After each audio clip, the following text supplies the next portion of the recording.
In this episode, you'll learn how to store wine, be it for a few hours, a few days, or a few decades.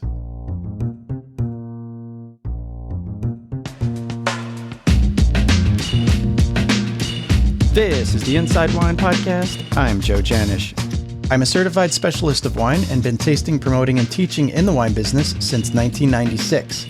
And I'm here as your guide, offering industry insider tips to help you make the right wine buying decision. If you heard the last episode, we talked about aging wine. The discussion ran toward how to store wine for aging, because you can't age wine without proper storage. So what is proper storage? First, understand wine is a living organism. It's perishable. It breathes, it evolves, it ages. It changes as it gets older and also as external forces act upon it. Think about storing wine in the same way you think about storing fruits or vegetables or a bowl of potato salad. You wouldn't leave these things out on the patio in the middle of the summer for a few days and expect it to be the same, or for it even to still be there. There's a good chance a bird or a squirrel would eat it.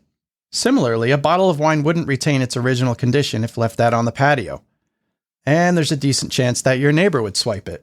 There are at least 4 things that can adversely affect a bottle of wine: the air, extreme temperatures, strong light, vibration, and arguably odor as well.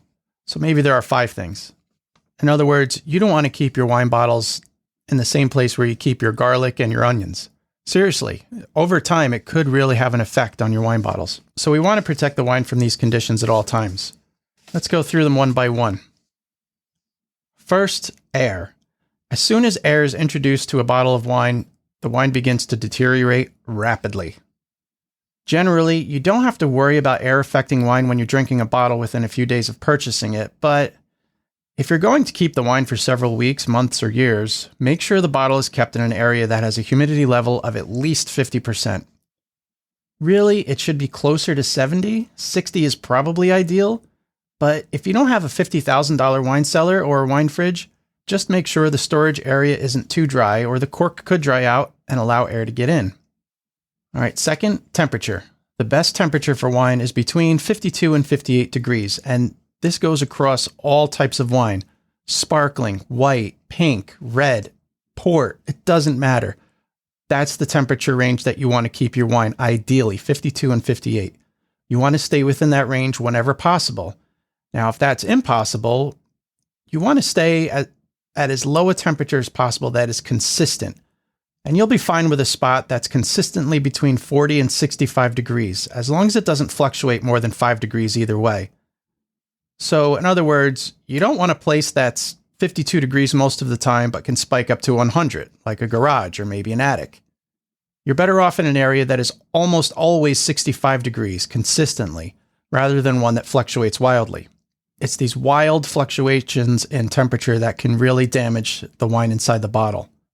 Now, you'll also want to prevent the wine from getting far too cold, like keeping it in the fridge for over a month, or way too hot, like sitting in the trunk of your car for a few hours on a hot summer day. Either of these instances are going to seriously deteriorate the wine. Okay, number 3, we have light. Did you ever notice that many wine bottles are dark green or brown in color? That's to protect the wine from sunlight, which can affect wine. But it doesn't completely protect the wine, so the best thing to do is to apply at least 2 thick layers of sunscreen. I recommend SPF 50. Wait, I'm just kidding. Don't put sunscreen on your wine bottles. I was just kidding around. Just keep the wine out of direct sunlight and direct light in general. So, throwing the wine bottle on the dashboard of your car, bad spot. So is next to a window. So if you have wine racks or some kind of shelving for your wine, make sure it's not getting hit by sunlight at any point of the day. If you plan to hold on to wine for more than a few months, keep it somewhere that's usually dark. Again, a cellar. A closet is a good spot too. All right. 4th, vibration. Generally speaking, most people don't have to worry too much about vibration. Now, if you have a dirty imagination, go ahead and get your chuckles out now. I'll wait. Seriously though, if a wine is exposed to regular vibration, it can adversely affect the aroma and dull the flavors of the wine. This has been scientifically proven.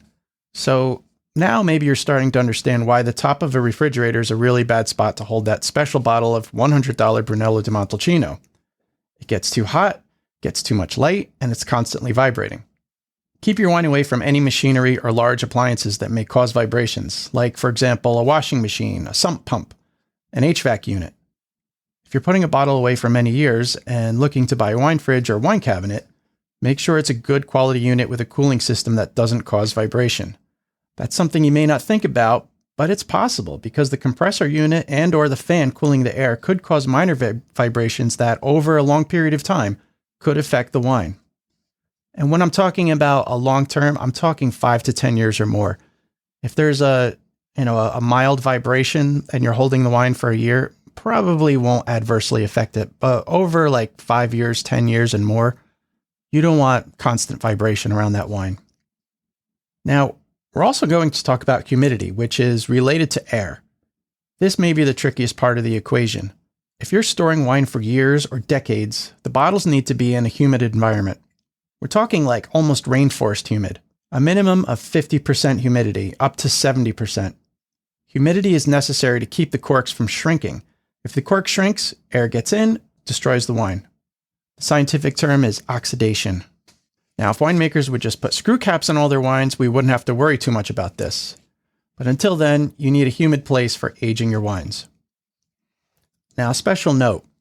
Conventional wisdom has always suggested that wines should be stored laying on their side.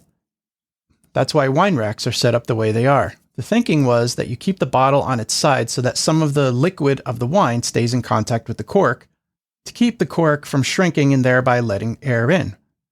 As it turns out, scientific research recently has proven that it's completely unnecessary. A bottle kept in proper humidity, as in 60 to 70%, will be just fine standing upright. It's the humidity around the bottle, as opposed to the bottle's posture, that has the greatest effect. Now, let's say you're just holding the wine for a few days. Does storage matter? Well, not too much, but just keep the basics in mind. Number 1, keep it away from sunlight, or constant light in general. Keep it as cool and consistent a temperature as you can, and keep it away from the washing machine, or anything else that might cause a vibration. A refrigerator, in most cases, is a fine place to keep a wine for a few days up to a week or two, for both reds and whites.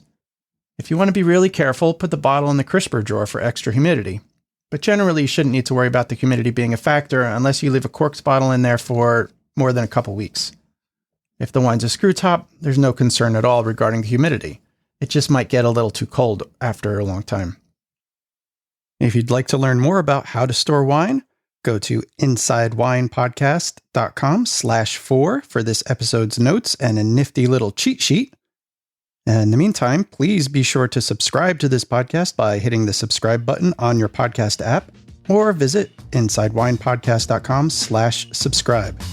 Additionally, if you have a question about wine or an idea for an upcoming episode, email me at joe@insidewinepodcast.com or leave me a voicemail at 917-727-9242. That's all for today's episode. Please remember, wine is food. It comes from a place. Enjoy it responsibly.